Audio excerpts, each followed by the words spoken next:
చేస్తున్నారు ఫస్ట్ షోకి వచ్చిన వాళ్ళు. First of all I think ఏదైనా రాసి పెట్టి ఉండాలంటారు. I think I was invited for this. I'm so honoured. చాలా చాలా అదృష్టం ఉండాలి ఇట్లాంటి థింగ్స్కి. లైక్ మీ launching 11th chapter Bhagavad Gita.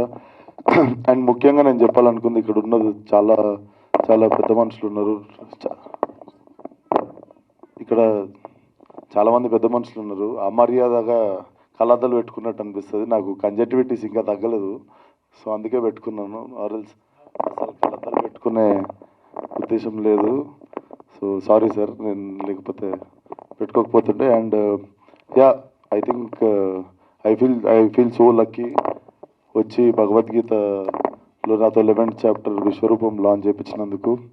And also ఇది ఎస్పెషల్లీ నాలాంటి వాళ్ళకి చాలా అవసరం ఇది. ఎందుకంటే నాకు రీడింగ్ హ్యాబిట్ లేదు. ఓన్లీ నా సినిమా కథలు చదువుతుంటా.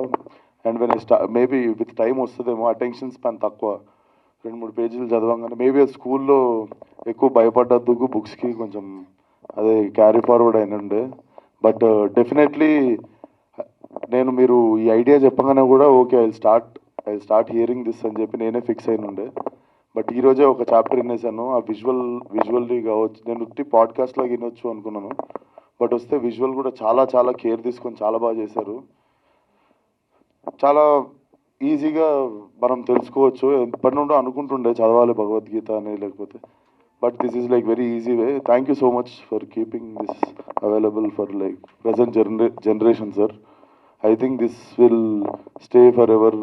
చాలా మంచి కార్యం అని కూడా చెప్పొచ్చు, more than anything. And I'm honoured for being a part of this. Thank you. తనకి ఎందుకు రమ్మన్నాను అంటే, యాక్చువల్గా ఇది యూత్ కోసం టార్గెట్ చేసిన భగవద్గీత కాబట్టి ఒక యూత్తో లాంచ్ చేయించాలి అనే ఉద్దేశంతో తనతో లాంచ్ చేయించడం జరిగింది. He is representing all the youth fraternity. Thank you very much. Thank you.